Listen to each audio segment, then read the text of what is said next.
What's up, everybody? My name is Chris Jones. I'm from Chicago, Illinois, and the first person I want to see when I got to Toronto was Dr. Vibe. Been on his show before. I will be on his show again if he lets me. He's a great guy. I tell everyone to tune in, to download, to subscribe. You're going to learn some things. It's good for your mind, it's good for your heart, it's good for your body, it's good for your spirit. On and off the mic, he's a great guy. You got to check him out. My name's Chris Jones, all from Chicago. Peace and love. What is up, everybody? It's Dr. Vibe here, host and producer of the award-winning The Dr. Vibe Show. As always, I like to say you are blessed, highly favored, a magnet for miracles, and a solution for someone's problem. I am Dr. Vibe. I'm the host of Epic Conversations, and The Dr. Vibe Show is the place for epic conversations. I'm also a certified empowerment coach and also president and CEO of Express Your Vibe Coaching and Communications. And it's been a while since I've been doing the video thing, but I was forced by this lady who's beside me digitally to come back and make an appearance. First things first, Gail Turner is back with us. It is so good to see her. It's been so long since Gail Turner Brown and I have been together. Last time she invited me on her platform, so I had to do payback. Welcome, Gail. How are you? I am doing great. Thank you so much for having me, sir. And yes, and guess what? I'm going to invite you back to my platform because I am going to be doing more of these conversations as well. Let me tell you, 2017, it is on. We are bringing it on. I'm just letting you know up front. So just get ready, okay? Well, excellent. Do you want to share a little background about yourself before we get into our conversation tonight? Sure. Well, as with a number of us, I am also the host of several shows. I host Diva Talk, which is the one that I really enjoy all of them. But I host Diva Talk on Friday nights, where we get together and have discussions about pop culture, politics, anything that's going on that is related to predominantly women. But you know what? We're probably going to expand that just a little bit. I also host a show called Meet the Entrepreneur, as well as the Entrepreneur Journey. And as of last week, I just launched Small Business Saturday, where we spotlight, highlight, and showcase small businesses and their products and their services. So we're doing it like QVC and Home Shopping Network, where you can come on, demo what you have, spotlight what you have, give a call out to where we need to go to purchase whatever it is that you are offering, and we're building an entire platform around that. So I'm always looking for people to come on to that. If you do have a book, a product, or service, I would love to hear from you. Fantastic. And Gail and I, we didn't know each other till maybe this year. And last year, you mean last year? Last year, yes, this time, yeah. There you go. So we're having an anniversary party, and we're celebrating, and it's a great example of collaboration. And whenever I can help Gail and her son out, I'm there, and I really appreciate. And she helped me out because we'll get into the gist of the conversation now. On Sunday nights, most Sunday evenings, I do a show called Do You Know What Time It Is? And I guess, Gail, through me doing a Facebook Live, I asked, what topics would people like me to chat about? And boom, drop the mic. Gail gave me a great conversation topic tonight. So we're going to chat about tonight how to keep politicians accountable. And it's just very interesting. Before I came on live, I was just watching President-elect Trump in North Carolina on his another thank you tour stop, giving these promises, etc. And one of the commentators after said the Democrats are listening to every word that President-elect Trump is saying, because if he doesn't I don't know if you want, I'm not going to give any political affiliation here. Maybe there's some promises you don't want him to keep, and there's some you may want him to keep. So, Gail, why did you want to discuss this topic tonight? Well, actually, because of that very reason. So here is what I've been seeing. Most people do not like politicians anyway. Okay, just in general, they're skeptical. They're very, leery and all that, because they oftentimes they don't tell the truth, or they make promises that they know they're not going to keep. But this year is different. It is more different than anything else, and mainly because of the tone, the tenor, as well as some of the direct. I'll use the word promises or policies so far that we've heard that is being said he wants to do, which from what most people can tell, first of all, they can directly negatively impact people. And then on the other side of it is, can you really trust this person? And from all indications, from everything that has taken place over the past 18 months, and even before that, all indicators say, no, absolutely not. It's like there is nothing that we should take him at his word about. Everything should be looked at and scrutinized and just not accepted just as it is on its face. And so I think the individuals have to keep not only him accountable, we have to keep the media accountable, and we have to keep the other elected officials accountable. And so, and we have to keep ourselves accountable, as well. It's like everybody has a stake in this, okay? Everybody's need to have some skin in this game. So that's why I wanted to have this conversation, because there are some areas, and I'd love to get the perspective of people in Canada, the Canadian perspective of this.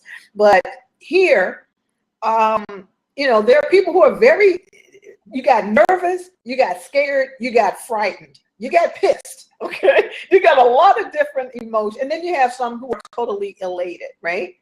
So we have to, I just think it is up to us to make sure that we are having conversations with each other, that it's up to, in my view, it's up to us. And when someone is an individual is espousing something that we know is not true, we need to help them to know what is true, because we've learned about the fake news people that are out there.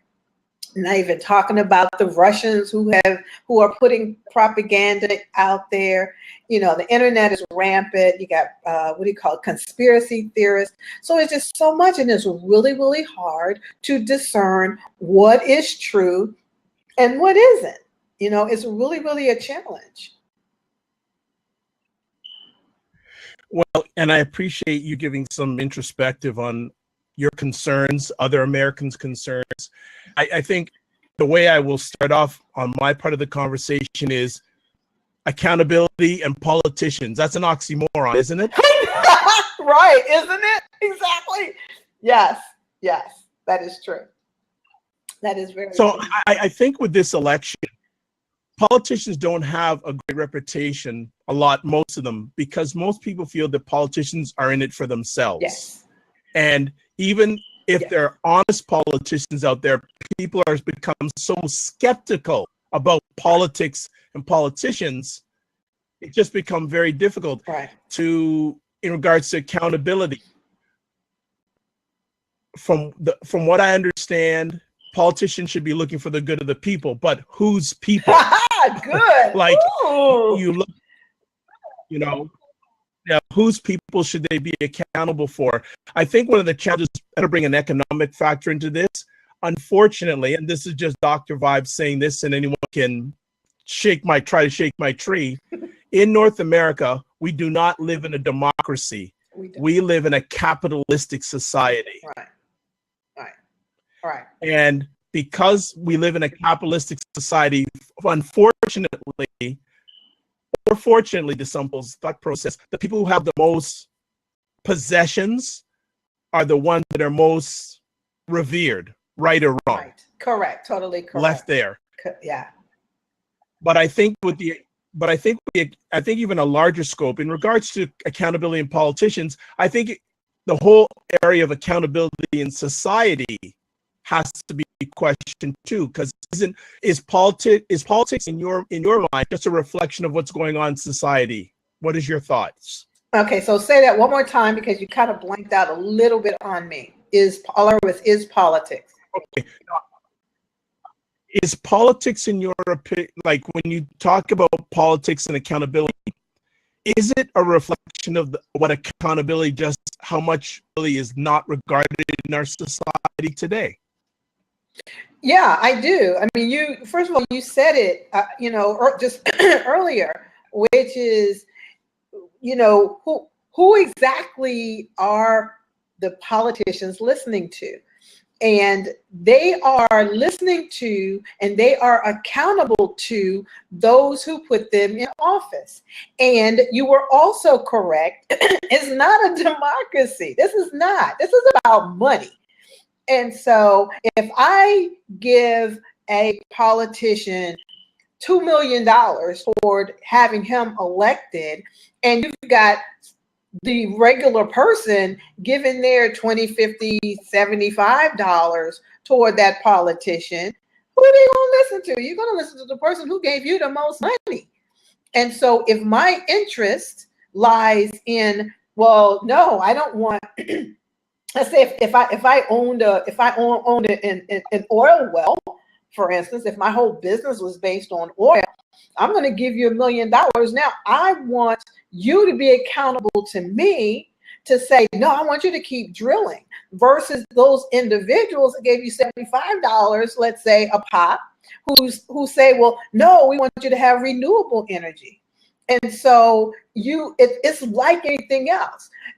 You are more beholden to the person who's done the most for you. And since in general, a politician is it's almost like their entire role is not whether they're representing the people. It's like their entire role is to keep getting reelected and stay in power. And the only way they stay in power is through money. And so they're constantly asking for money and fundraising and doing all of that. So they would much prefer to have 5 people that's going to give them $10 million a piece than to have hundreds of people that's going to give them $50 a piece. So I've got a good conversation for you, Gail. And and for anyone who's watching live on the replay, thank you so much. Thank you, big, for Trish. When President-elect Trump says, I'm going to drain the swamp, what do you think, what do you feel he means by that? And do you think he'll be able to drain the swamp? No, he doesn't mean it. Let me tell you, okay, I will say this very wholeheartedly. This is my opinion, my observation. That's all. That's basically all it is, right? My opinion is the word sounded good. The phrase sounds good. It sounded like something that the people wanted to hear. And they did want to hear it, and that made them feel good. However, the reality is the people he has put in are the exact same people who were the swamp. He just keeps putting more and more. I mean, from the the Goldman Sachs people, everybody so far that's in that he has named for his cabinet and that he is surrounding himself with are the very same people whose desire is far more capitalistic than it is, anything for quote unquote the democracy or for the people. They are also the same people who because of their greed, help to tank the economy. So, and they have absolutely no interest whatsoever in doing anything except for what benefits them and their pockets. So I believe drain the swamp really was just like that Make America Great Again. It was a nice little catchphrase that made certain groups of people in this country feel really good and very much empowered. That's all that it is, in my opinion. Okay, let me get off the president-elect, but in general, are we allowing, do you feel the voter has any power to make politicians accountable? I do.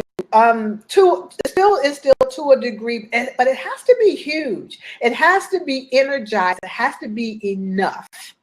And so, as we just recently saw with the Standing Rock Sioux standoff with the Dakota Access Pipeline, there were enough. Unfortunately, because of the election, it didn't hardly get any play. Just a couple of stations, you would hear a little bit about it. Once the election was over, then the media was able to focus on it. But all of this time, the Sioux Nation and many other indigenous nations were trying to keep their water safe. They called themselves the protectors. They did not say they were protesters. They said they were the water protectors, because that's what they were trying to do, is to protect the water from being contaminated if this pipeline goes through where they are proposing it to go. Not only that, it's their land. They're a sovereign nation, and they were trampling on the sacred land of the indigenous people. So the more attention it got, the more people were made aware of it, the more they got engaged. And so I think it was over 200 nations, of indigenous nations of people got together. Then you had more media come in. Then you had more everyday people come in. And then the final straw was when the veterans decided, you know what, as you saw, the sheriff's department and the law enforcement in Dakota, you would have thought it was 1960s South all over again. Between the water cannons and sicking the dogs and all of that on peaceful protesters. So I think that what made it powerful was several things. One, they made a decision they weren't going anywhere. Two, they were all peaceful. So when you have peaceful people being bombarded by law enforcement that are attacking them, that was again, just like it was in the 60s and down in Birmingham and all the places that took place, all the things that took place down there. It was the same thing all over again. The other thing they did was they would host a prayer.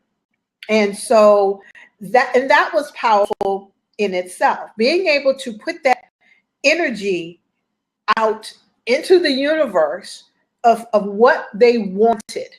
So I think that combination helped to convince probably the president, which is in charge of the U.S. Army Air Corps, because I know he sent the Justice Department, Loretta Lynch, sent her to go take a look at what was going on.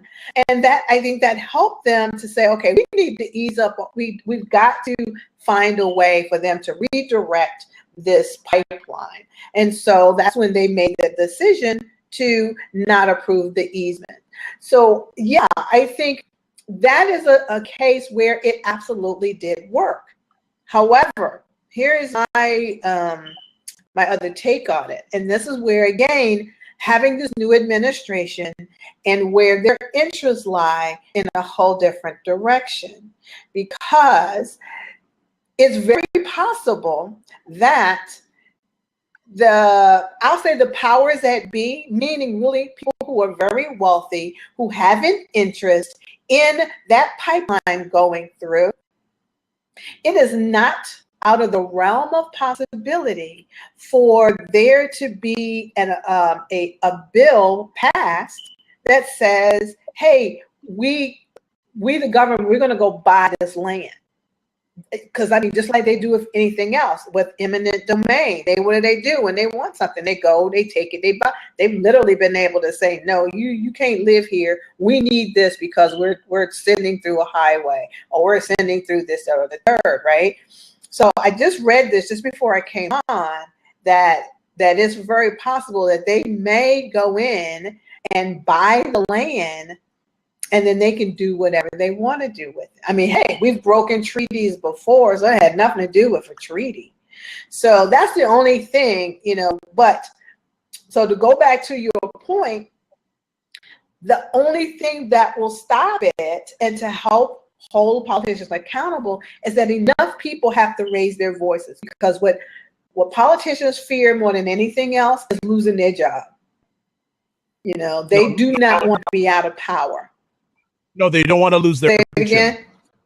They don't want to lose their pension. Exactly. They don't want to lose all of their little perks that they get on our dime. They don't want to be out of power. So enough people have to contact their congressmen, contact their senators, and raise their voices enough and threaten enough that they'll throw them out of power in order for them to really wake up and do anything. So it can be done. I think it was done this time. It can be done, but you got to have enough voices. So let me ask, and we'll use the most recent American election as an example. Does President-elect Trump have any reason to have accountability to those who did not vote for him? Does he have to be accountable to them, or only accountable to the people who voted for him? Okay, so now, are you asking, I want to say this is a rhetorical question. It should be, but do I think it is? Okay, let me put it this way. Let's not use President-elect Trump as an example. Just in general, when a politician is voted into office, does he only have to be accountable to the people who voted for him? Well, again, so you kind of go back to what is the right thing to do and what is actually done. So this is what I mean. There are certain members of Congress, for instance, that are represented. Their districts are very, very, very, very, very conservative districts. And so let's say they don't want women to use birth control because of whatever religion they decide that they can do that. And they're telling, that district is telling their congressperson, we don't want this medical bill to be covered by insurance. Now, the majority of the country, you can take a poll, and the majority of the country says, absolutely, this should be done. But with Congress, it's not the majority of the country that votes for that congressperson. It's their district. So if the people in their district says, no, my God says you're not supposed to do that, then he's accountable to the people in his district. Now, when it comes to a senator who is supposed to be accountable to the person of their state and not just of their district, they should be. But I'm going to take it right back to what I just said, because a person could be, let's say a senator is the senator of a state that's, like we like to call them purple. It could go either way. I'm going to go, and he should be accountable to those people, because technically those people are the ones who helped get him elected. Well, again, I'm going to be a little bit cynical here. I don't think those people did get him elected. I think the very few and very wealthy are what got him elected, because the very few and the very wealthy are the ones that gave him or her enough money to help do the ads and the things to form public opinion that allowed the rest of the people to decide, yes, we want this person in versus another. Does that make sense? Yes, it does. It does. So really, to answer your question, politicians are accountable for the people who elected them, because usually the people who elected them is a very few, very wealthy, and that is who they end up representing at the end of the day. So here's another, let's take this to another level. Again, we'll use the American election that just passed. do almost half the almost half the eligible voters did not vote. Should they have any accountability in any accountability piece for those who didn't even vote? Well, now I don't really, and this is the part I am not 100% sure. Is that really the correct number? Almost half? Because I know, because see, here's one of the things that I know. Okay, because I didn't know if that number was really accurate or not. I think one of the things, part of our challenge is that we don't require people to register to vote. I mean, meaning it's totally voluntary. We don't really make it a high priority. So like in some countries, it's like if you want to go, when you go get your car, or when you first get your license, it's like, you know, a part of the questionnaire is who you want to vote for. So you do all of that when you go get your license when you're like 16, 17, 18 years old. We don't do that here. He's gone again. Dr. Vibe has left the building. So I don't know if he can hear me, but I'm going to keep going. I know, right? He left. He went to go sign up to vote. Okay. I was like, he went to go get registered. So that's what happened. He had to hurry up and leave. Okay, you're back. Okay. And you have to, your audio is down, It's think. back. Everything's back. Okay, there you go. Okay, cool. So, right. But, you know, I personally, I do feel like if you did not vote, if you made a decision that I don't care who you voted for. It's not about who you voted for. But if you did not exercise your voice, then I think you need to just have laryngitis and you can't talk. Wow. I mean, you know, because okay. You know, because it's like if you didn't put any skin in the game, then you shouldn't have any say so. You can't be up at this table if you didn't put anything in it. You know, so that does that make sense to you? It absolutely. So it certainly makes sense to me, because this whole area of accountability in politicians, it's been going on forever. And like you said earlier on, on the conversation, because of the nature of this recent American campaign, it's really become, you know what, I don't even think a lot of people are, the people who won are not, I don't think they're caring as much about as accountability. They just wanted change. And that's all that I found fascinating, absolutely fascinating. I'm glad you said that. Okay. So, and I'm really trying to understand from their perspective. And I feel bad for some of them because so many people have lied to them. Some of them wanted change. Now, change means a lot of things to a lot of people. Some of it was economic change. Some of it was because things were changing too much and they didn't like that either. Because they didn't like the idea that things was going from white to beige to brown. You know, they didn't like that. That was too much for them. Other areas was economic. And so I understand, well, obviously we understand the economic pain. Since they brought us to these shores, we've always had economic pain as a group. You know, I don't care what kind of economic pain that the U.S. was going through. There were certain people that had it a whole lot worse than the rest.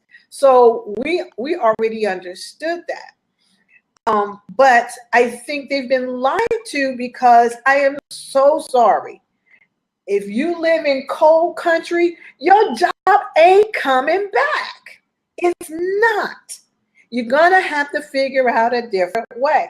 If you were in certain areas of manufacturing, those jobs are not coming back.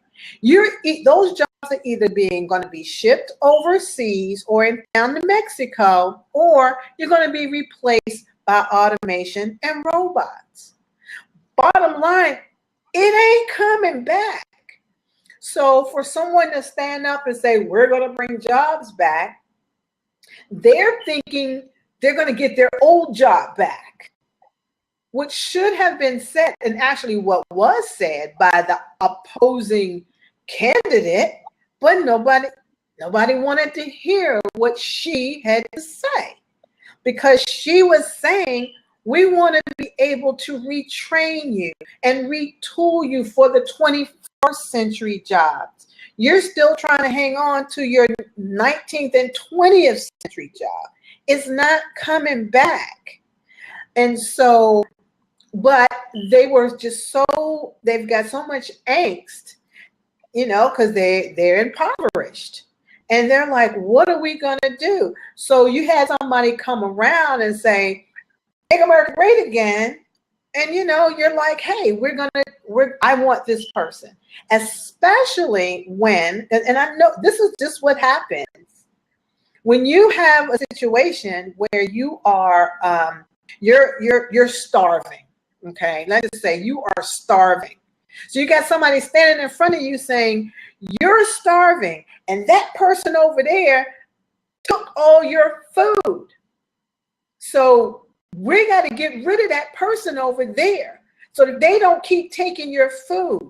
And I'm going to be the one to make sure that that person over there doesn't take your food anymore. And we're going to go bring all your food back to you. It's not difficult to say, I hate you and I want you to fix my problem. So, and I think at the end of the day, that was a lot of what took place. So now you've got these huge divisions, on racial lines, on religious lines, on, all on gender lines. So you have that division, and then you've got someone that you are looking to solve your problem. And I think in terms of where I mentioned that we have to hold ourselves accountable, is that what we haven't understood for a really long time is that we do have the power to create whatever we want to create. We really don't have to look outside. We don't. But what you do have to do is say, okay, I am responsible for me. I am responsible. And we have all of these people who belong to the Christian faith that says, I can do all things Christ or Jesus or whoever who strengthens me. Okay, yeah. So whatever, then fine. Yes. If you can do all things, and if Jesus or whatever you want to, whatever word they want to use, if that is higher and better than everything else, then why don't you look to that source as opposed to looking to the orange man who says he can do everything for you? You know what I'm saying? It's because we have been given everything that we need. Let me ask in regards to accountability and politicians. This whole it almost seems during the most recent American election, it wasn't really talked about that often. Have people given up, in your opinion? Many people have given up when it comes to this subject, saying accountability and politics. They just given up. They've thrown in the towel. I do believe that. I think because and again, now I don't know if this was done deliberately or not, but I know as I watch things unfold, especially in our media, you kind of look at it and say, like, what's the point? What is the point? I don't have, you say, I don't have any power to do anything. I mean, think about this. So right now, because of the way in the US, the way our elections work, there's no such thing as there's no such thing as democracy. There's no such thing as majority rules, because it doesn't. Right now, Hillary Clinton got it's 2.7 million more votes than the person who won. Her percentage is like over 2 points more than the person who actually won. And they haven't finished counting yet. So that's number one. Number two, you had elected officials whose whole idea of keeping power meant keeping certain groups of people unable to vote, to exercise their right to vote.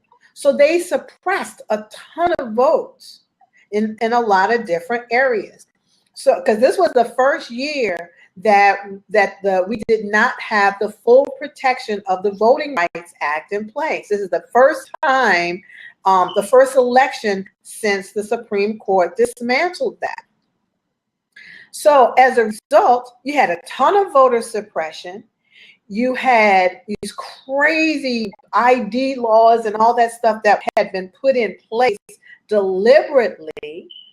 And then you had people that say, well, because a lot of people said, well, I live in a blue state, so my voice is not going to matter. So why should I vote? Same thing. Okay, I live in, Texas. We know Texas is going to go red. So why should I vote?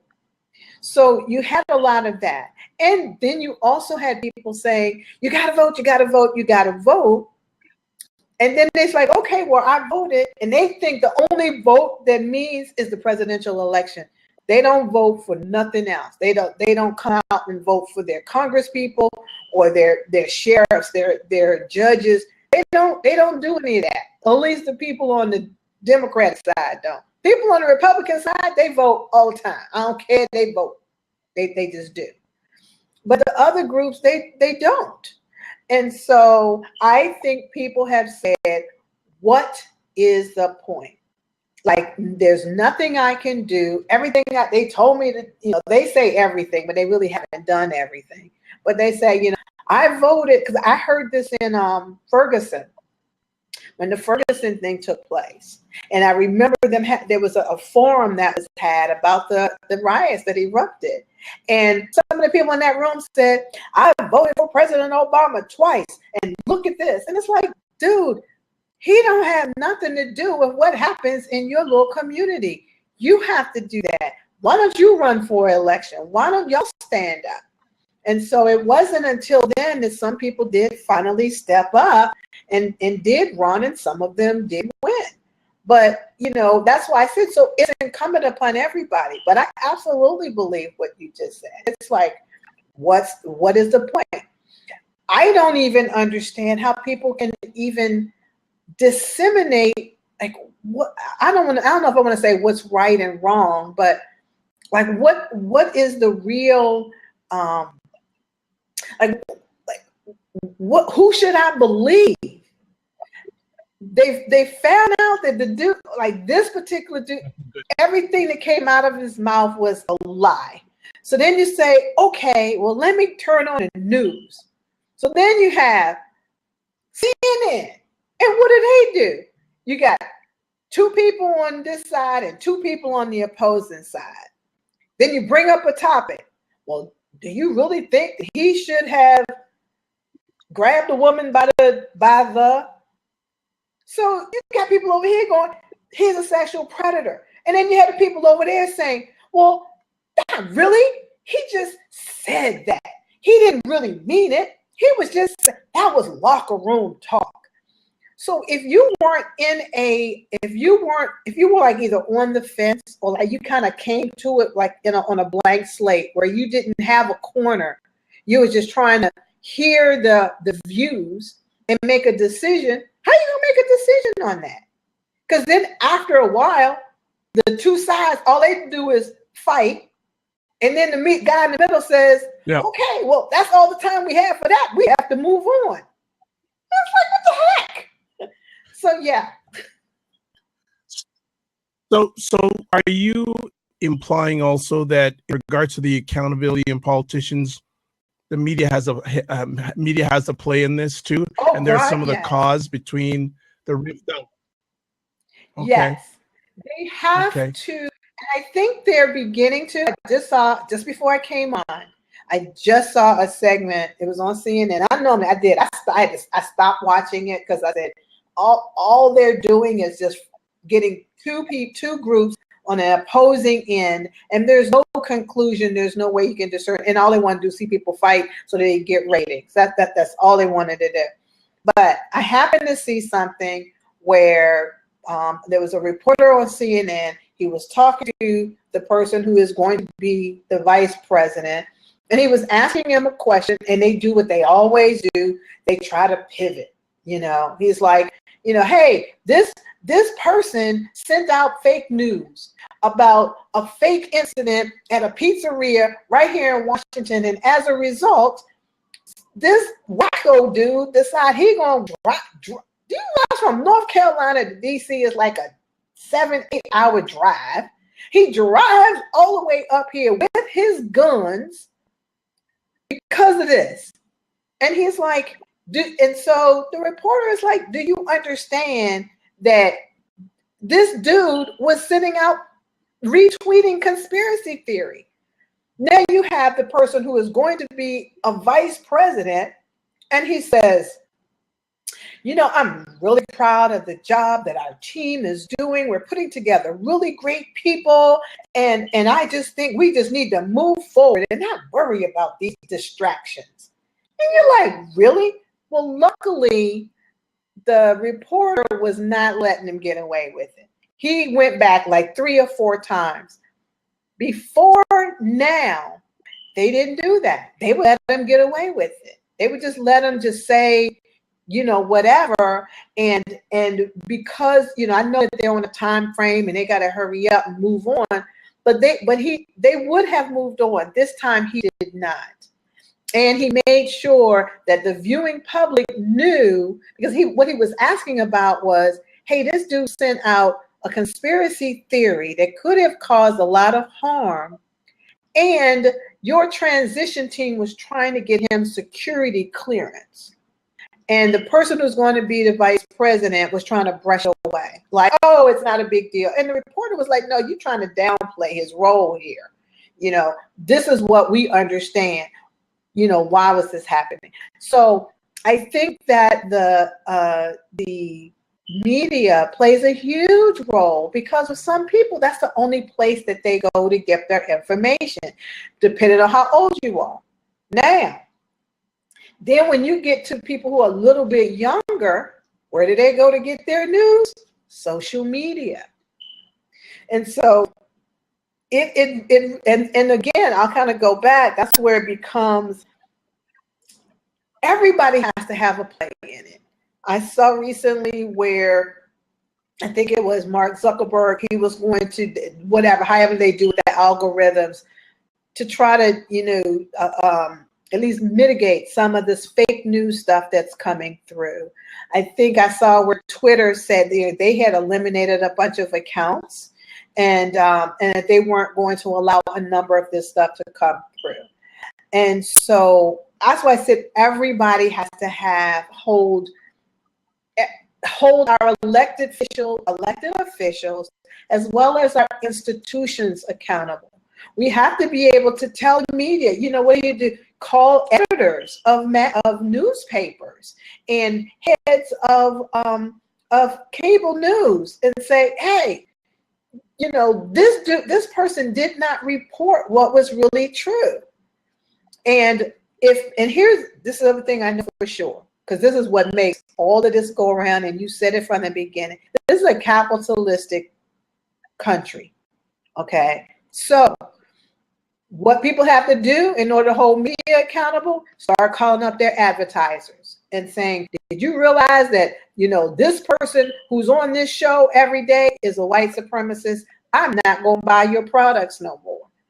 So you have to hit them in the pocketbook. That's the only place anything works. That's the only time anything works. And you hit people in their pocketbook, hit the corporations in their pocketbook. So that's why I say I think everybody has to have skin in this game. And it's really, really, really up to real journalists, people who call themselves real journalists, to really not let these people just get away with just saying stuff.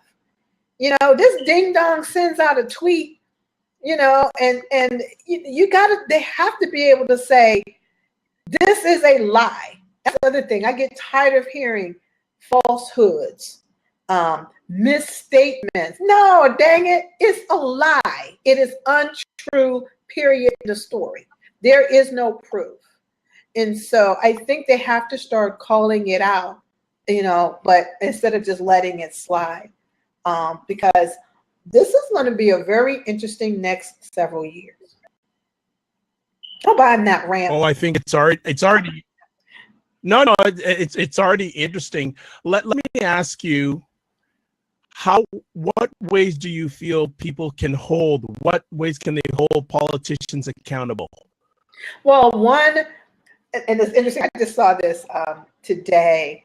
A reporter had gotten into a journalist had gotten into a conversation with a group of people who were protesting, and he was saying, well, I don't think this is right, and that's right. And so the journalist said, have you contacted your senator or your congressman to tell them what you think? And he just there were crickets. It was crickets, right? So he's like, if you think that this is so wrong, you need to let your congressman and your senator know. You got 2 senators and you got a congressperson of your district. You need to let them know. So I think that's one thing that can be done, is for you to voice your opinion about, what you like and you don't like. According to everybody, they've said, hey, they do listen. So, and in public, their opinion can be swayed again if there are enough voices. So I think that's one thing. I think people do need to get involved. You cannot keep sitting on the sideline behind your computer, tweeting out and Facebooking out and sharing all of this stuff. It's like, if you don't like it, you have to get involved. With some people, getting involved could very well mean running for certain offices themselves. Finding out who's on your local school board, finding out who's your local council person, getting to know who that person is and voicing your opinion there. The other thing I think that people can do is to have whole community gatherings, or be a part of community gatherings. Volunteer. Hey, look, I was a part of this one group that is helping to raise money for Planned Parenthood. That's something that's very near and dear to me, because I've used Planned Parenthood services before. It's how I first got my first birth control 900 years ago, because of them. And, at the time, I think I was 20 years old. I had no insurance, and all of that stuff. My parents were divorced. They weren't thinking about me. So, and I just got married. So, yeah. So I don't want, and they have a lot of really great services that they provide. And now with this new crop coming in, that's got this, anti-reproductive rights thing going on there. So it's like, give to that organization, because they help to educate, that helps to keep the doors open. It helps them to continue to provide services, because you never know when these people may decide to yank funding for them. They tried to do it for the last 8 years. The main thing that stopped them was, we had a lot more people in the Senate, and we had a lot more people, and obviously we had a Democratic president who wasn't going to sign it. So you have to do that. The other thing you do, you got to vote every time. People have to vote in all of their communities, as well as their midterms. The midterms, it don't make no sense. And I am so sorry, I used totally incorrect English. I apologize for my ebonics right there, but it don't make no sense whatsoever for people to, just sit around and think somebody else is going to do it, and then get angry that you've got a bunch of, and I'm sorry, you got a bunch of men, non-people of color, making decisions about what happens to you, your health, the earth, the air, the water, because they have been bought and paid for by the industries that benefit from not caring about you, your health, the air, and the water. Their industries, they could care less about that. So those, in my opinion, are some of the ways that they have to get involved. Even having shows like yours. There are more and more of these kind of shows coming up where you're having conversations, where you're helping to educate people, where you're getting that's the other thing, I think. Van Jones is hosting tonight on CNN. He's doing a live thing. I don't know how it's going to come out. He is determined. He wants to get into the hearts and the minds of people. Like, okay, obviously he's a liberal, so he wants to get into the hearts and the minds of people who are in the conservative space, right? Because he wants to have a dialogue. He wants people who have opposing views to say, I know there's a way to have common ground. Let's listen to each other as opposed to just calling names. And let's see, what do they say? You must seek first to understand before you can be understood. So that's what he's hosting. Right. So that's what he's hosting. So I say, especially you have folks that have umpteen, bazillion thousand Facebook friends or Twitter followers. Get your followers together. Start having these kind of conversations where we can see, you might feel this way and I feel that way, but I know at the end of the day, we all have basic things that we do care about. Let's see how we can tackle this, that could benefit both sides. Or you really want to benefit the good of the whole, but that you can deal with and that I can deal with. And for us not to be so rigid in our thinking, I do believe that is another reason why the election turned out the way it did, because this is what I know for sure. The people on the right, just like they vote in every election, obviously that person don't have to be perfect. They didn't care whether he was a sexual predator.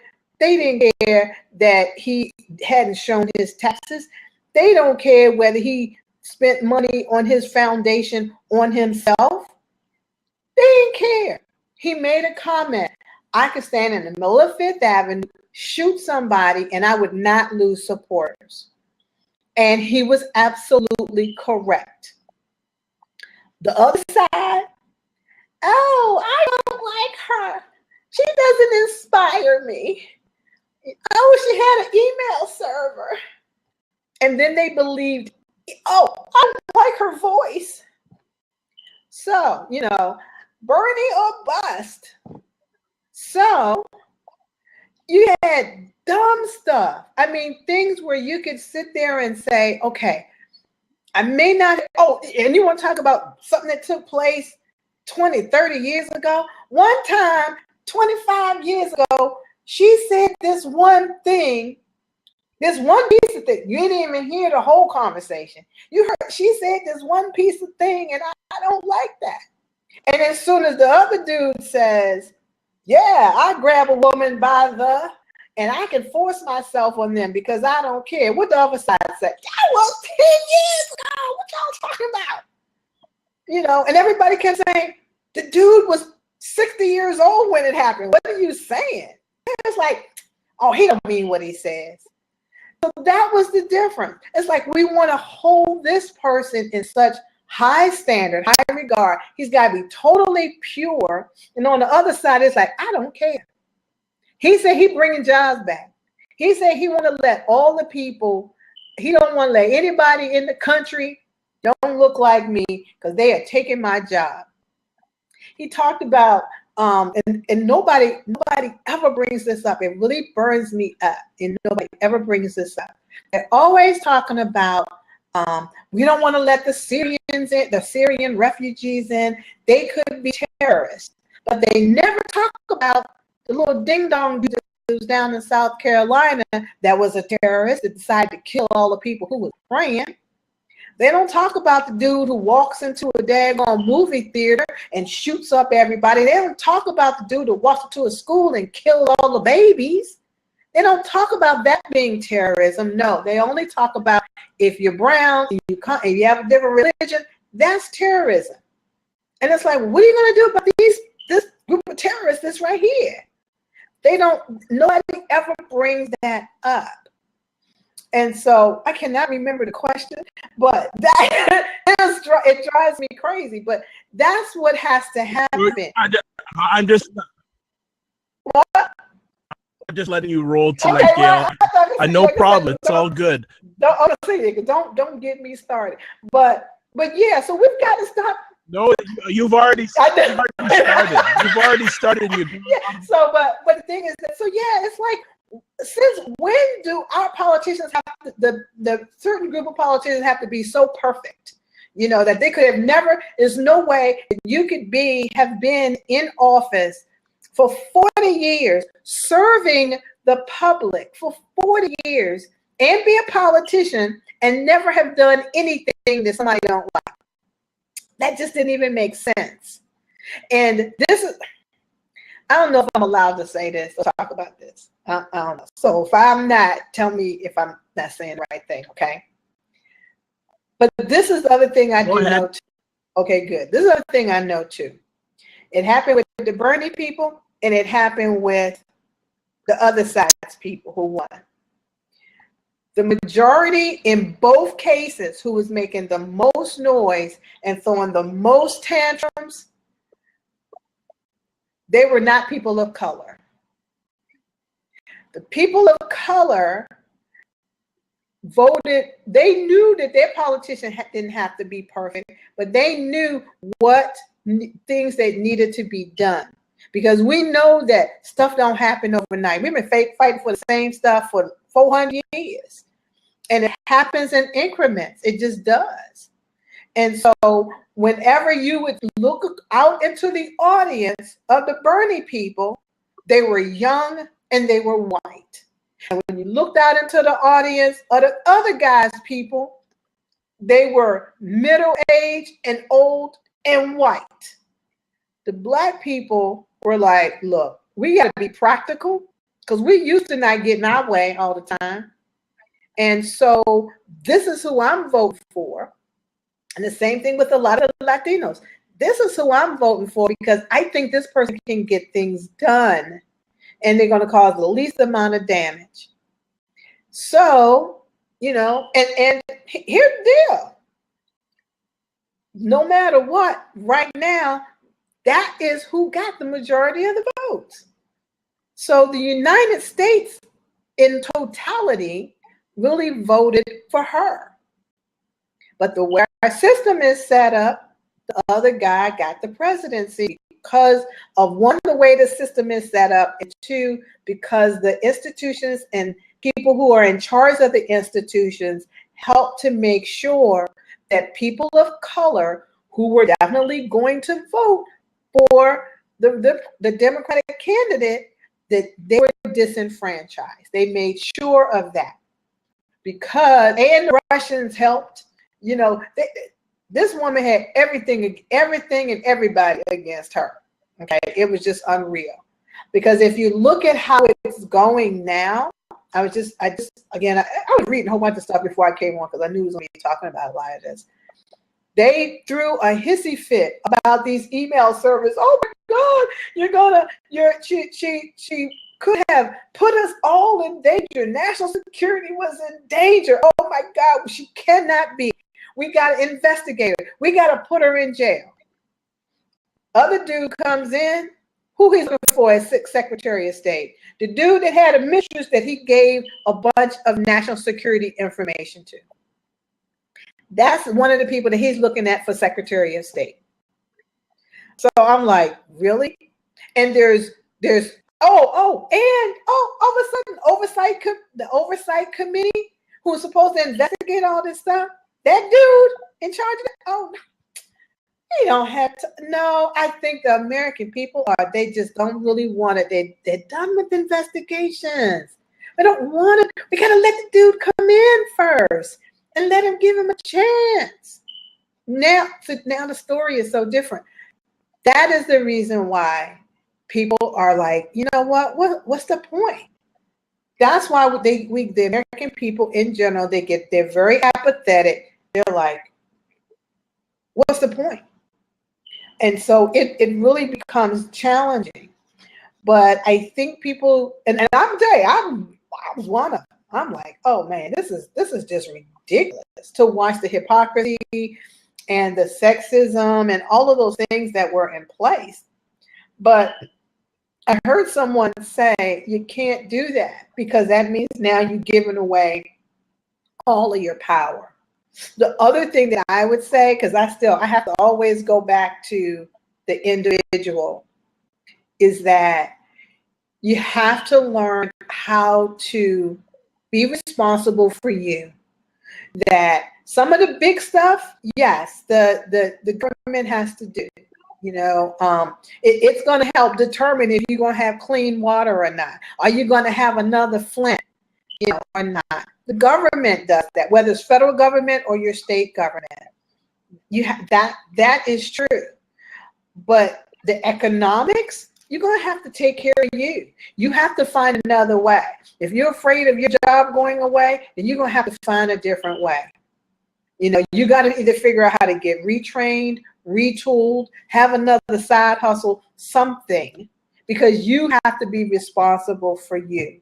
And you do have that ability. We all have that, our own individual ability, but we have to recognize it and stop thinking that all of the answers are going to be solved from someone outside of ourselves. And I think that's where we need to take responsibility. And honestly, and I remember hearing Malcolm X say this. That's the other thing too. When you take care of you and you realize I don't need this politician to take care of me, I don't need him to determine where I'm going to live or if I'm going to have a house or not, or if I'm going to have food or not. I don't need him to do that. I can do that for myself. One of the things he was saying is that the politicians then realize, oh crap, I'm not going to get that person's vote because they don't need me. And if the more and more and more people make a decision, hey, that I don't need them to survive or to take care of me, then politicians will begin to pay more attention to you. So it's like anything, it's like a relationship. The best relationship is when you tell the other person, I don't need you, I ain't take care of me. I don't have to have you in my life for me to feel good, for me to be happy, for me to be, fulfilled. Then all of a sudden it's like, oh, baby, please, wait a minute, ho, I didn't really mean it. The tune changes. And I think the same thing holds true. So is what you're saying, Gail, is the best way to get better accountability is individuals increase their independence? Yes, I think we need to increase our independence. I mean, we're all going to be everybody's always going to be interdependent because that's just human. But interdependent, but still independent, meaning I can help, like our communities can help each other. We can help each other. We can help ourselves and put ourselves in a position that to be able to say to that politician, you don't have to take care of me. I don't need you. And so, yeah, I do. I think we need to become more independent to not feel as though we are reliant upon governmental officials to do things for us, to do the basic stuff. I mean, like I said, our money goes to building roads and bridges. That's supposed to happen. Helping to educate our children, keeping our air clean, making sure that, when you go into when you're buying food from a company, that regulations need to be there to make sure that they're not killing you and putting crazy stuff in your food. I just read that I can't remember, was it was Burger King. Burger King said that it puts I can't remember, it was horse meat or something weird in the burgers. Now luckily I don't eat burgers, but they're not supposed to be able to do that. So, so we do need government for that. But in terms of can I eat, do I have a roof over my head, things like that, it's like I think we have to get more and more independent. Other thing too is figure out how to become as as financially independent as possible, you can go buy your own politician. Somebody actually called a politician and asked him or her, either called them or sent them a video and said, I just want to know, how much do you cost? Because I can't remember what the cause was. It was something, I didn't know. Let's say climate change. And it was like, I just need to know, how much do you cost, so that I can give you that money so that you can sign this bill for in favor of, helping with climate change. And I thought it was funny, but it was funny, but I'm like, yeah, we should do that with everybody. I asked a friend of mine who's a crowdfunder. I said, maybe we can do a crowdfunding and raise enough money so we can buy some politicians to go the way that we need them to go, since that's what the other people do. We can do it. I think about how much money, $27 per person, that Bernie Sanders raised, a ton of money. He wrote, millions upon millions upon millions of dollars. I'm sure that should buy a couple politicians, don't you think? Well, and this the last thing I'm going to have you share with us is that, what is your message to politicians when it comes to accountability to their voters, to the voters, or to the public? Okay, I can't say what really first came into my head, so I won't use that. So my my message would be, you need to listen. If you want to keep your job, you really do need to listen and pay attention to what the people are saying. Because, and this is, I really, really, really do believe this. I do believe that there is an energy shift taking place. There is something that is happening, that things are starting to stir a lot. And I don't think people are going to just take it anymore. This isn't the 60s where all you can do is, to do walks, go down the street with the white sheet on the head and everybody is scared. This is, you go with the white sheet on your head, then we're going to have some other folks that's all going to come out of all nationalities, races are going to come out, and they're going to take their sheet up off your head and they're going to get into a fight. It's not the same. People are just not going to just sit and take it anymore. I've been watching the stuff with and I'm not even going to use the word, white nationalists. I'm not using that other stupid word that they decided to come up with to make them sound nice.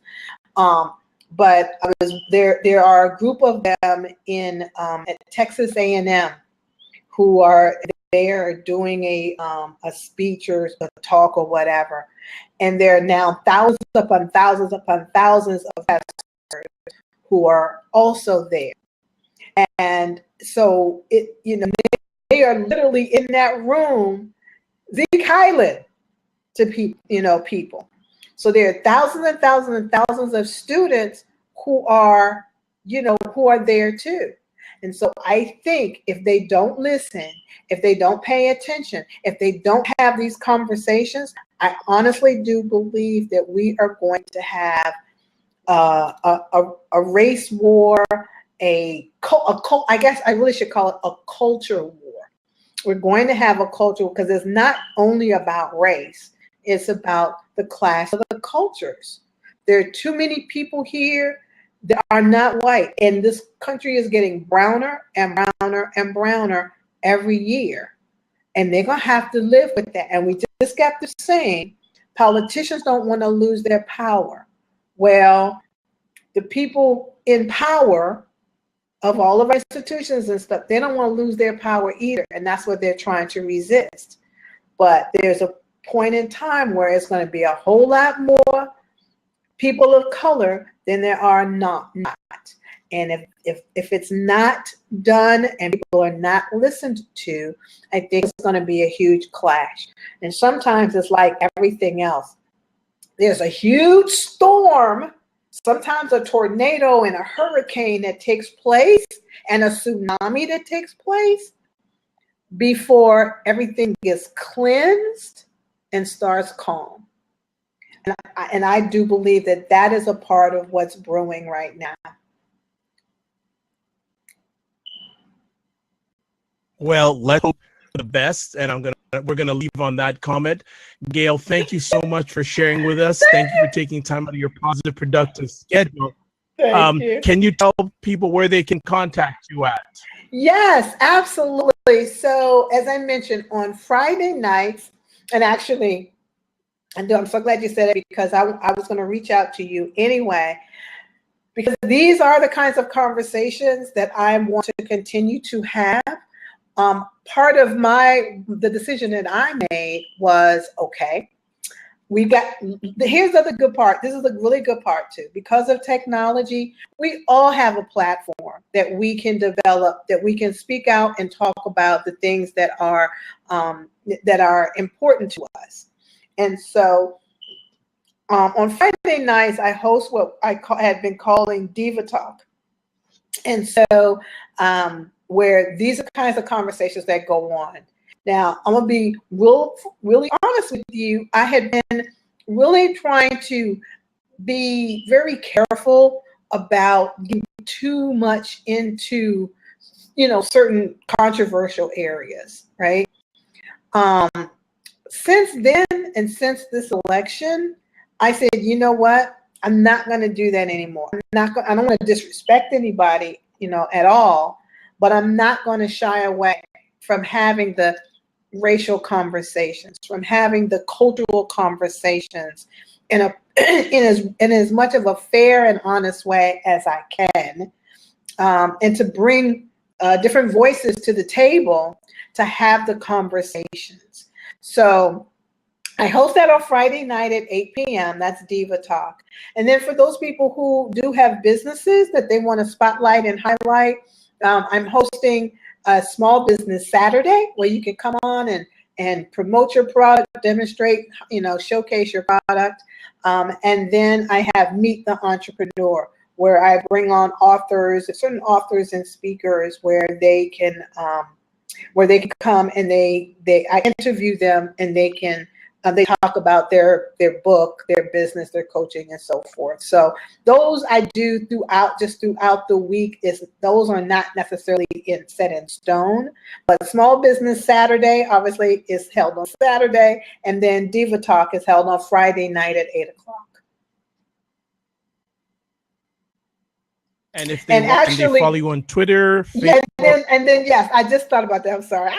And so if you go onto Facebook, and I can put this in the thing, go onto Facebook and go to Small Business Network TV, and that's on Facebook. Go like my page, and then you'll get to know every time I'm doing anything. Thank you, Tish. Yeah, and then then you'll get to know. All right. Well, that is another conversation, another epic conversation on the Dr. Vibe Show. As always, I'm the host of Epic Conversations, and the Dr. Vibe Show is the home of Epic Conversations. If you want to touch base with me, 3 best ways. Excuse me. At DRVIBESHOW on Twitter. Website address www.drvibeshw.